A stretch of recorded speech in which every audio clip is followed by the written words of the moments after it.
To talk more about this and other important stories, let's welcome Republican Congressman Mike Pompeo of Kansas. He's a member of the House Intelligence Committee, the Select Committee on Benghazi, and the Committee on Energy and Commerce. Mike, we really appreciate your time tonight on Newsmax Prime from Newsmax Washington. It's great to have you.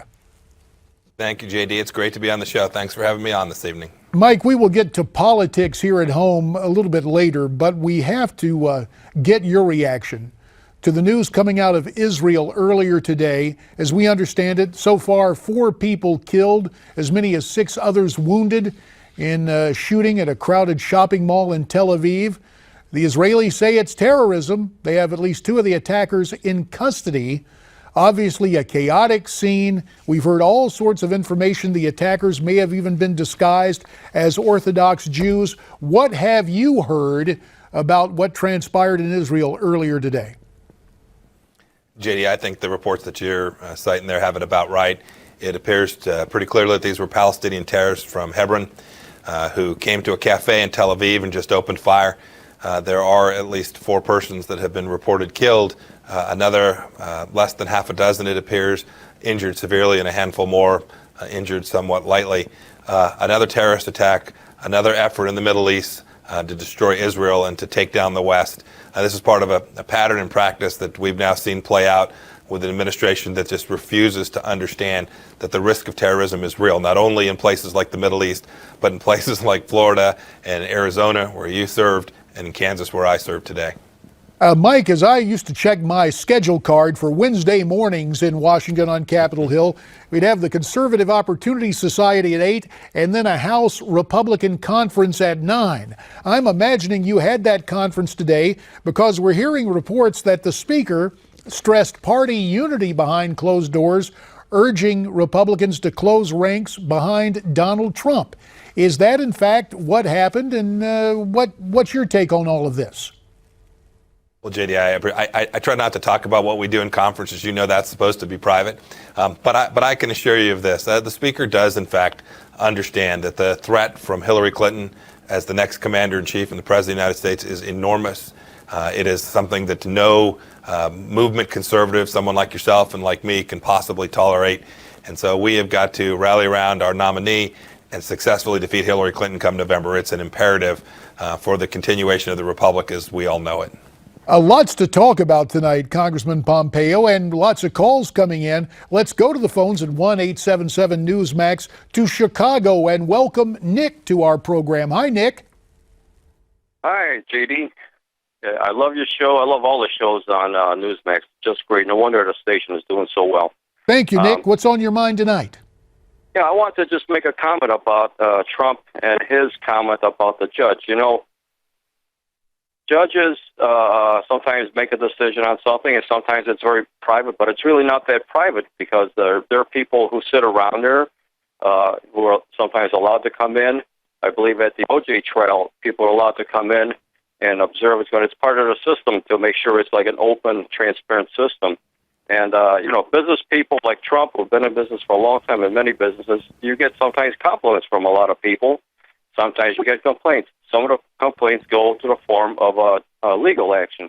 And I don't think it was that inappropriate at all. Maybe it would have been a little bit better if Trump had privately talked to his lawyer about it more than talking about it. And Nick, so you are openly. Raising so many good points. Let me invite you to do this. Make sure you hang around after the break because we're going to go more in depth on that whole situation with Mr. Trump. Okay. But so thanks very much for calling, and it'll be interesting to get your take on that then, Okay. Nick. Thanks so much. Mike, let me go to something else.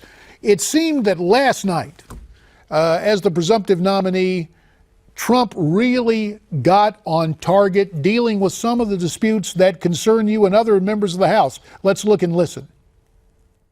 Secretary Clinton even did all of the work on a totally illegal private server. Something that how she's getting away with this, folks, nobody understands. Designed to keep her corrupt dealings out of the public record, putting the security of the entire country at risk, and a president in a corrupt system is totally protecting her. Not right. So, Mike, there is Trump raising that issue. And then down at Foggy Bottom, the State Department, Mark Toner asked about the situation with the press, the State Department, in response to your committee, the Benghazi Select Committee, and other inquiries, say to turn over the information to get it all out, it would take 75 years. Now, let's just watch Toner, his tone, and the look on his face right here. That is an incredible number. So I can't comment specifically because it's a matter of ongoing litigation, but I would ask you guys to look at the court filings. They do provide the details on why we arrived at that figure. I mean, it's an enormous amount of emails. Mike, you're a smart guy, West Point grad, Harvard Law. What's going on at the State Department with that 75 years comment? Yeah, the State Department is stonewalling. They've stonewalled our committee now for coming up on 2 years. They have drugged their feet in every turn, trying to hide important facts from the American people and our effort to figure out how 4 Americans were killed now almost 4 years ago in Benghazi, Libya. And this is more of that. I mean, 75 years, for goodness sake. That's ridiculous. Litigation every day. Lawyers turn over documents far in excess of this, and they do it in a matter of weeks and months, not years. No judge would tolerate that. It's a ridiculous statement from an agency that has truly demonstrated that it is no longer interested in pursuing the American vision for transparency and getting this information out to the American public. I was surprised by the data that they showed, but I was unsurprised by their continued effort to stonewall. Remember, they told us originally that we had all of Secretary Clinton's emails, so only to find out she had a private server. Exactly, and you guys have been working hard, and that's generated all sorts of controversy about what exactly Mrs. Clinton has done. But is there anything you can do to cut through the baloney and the delay at the State Department? So we've had some success. We're going to issue, our committee, the Benghazi Committee, is going to issue its report here in the next 30 days, so long as we get cooperation from the folks who have to clear our report for national security secrets. But we're optimistic that that'll happen. Chairman Gowdy has made a commitment to having it done by the middle of July.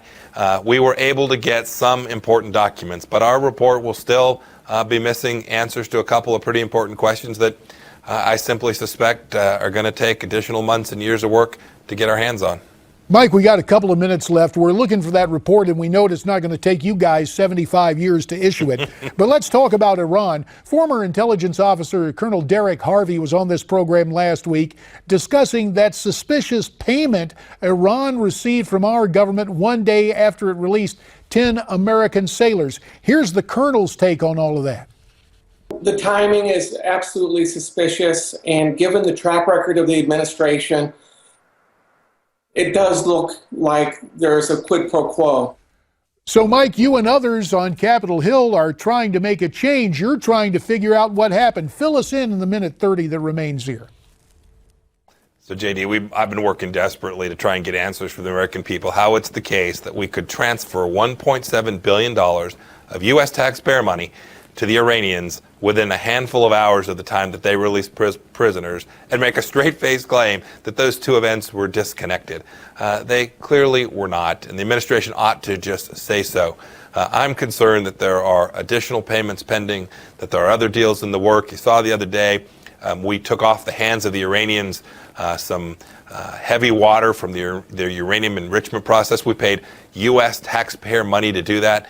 These deals with the Iranians are running rampant, and I think we all know they are not our partner in peace, in spite of anything that the president and the Ayatollah might tell us. Well, Mike, you are a guts-up guy. You've actually gone and asked the Iranians to give you entrance into their country, but they're saying no. Are you persona non grata for the Iranians? About 15 seconds. Apparently so, JD. Myself and two of my colleagues, Lee Zeldin and Mr. Lobiando, both all applied for a visa. We went through the normal process. They're allowing certain American citizens to come into their country. We thought it pretty reasonable for congressmen to come and conduct our own view of what's taking place in Tehran, and we had our visas rejected. We're going to keep trying. All right, you keep trying and keep working hard there on Capitol Hill. Congressman Mike Pompeo of Kansas, tonight from Newsmax Washington. Mike, we thank you for your time.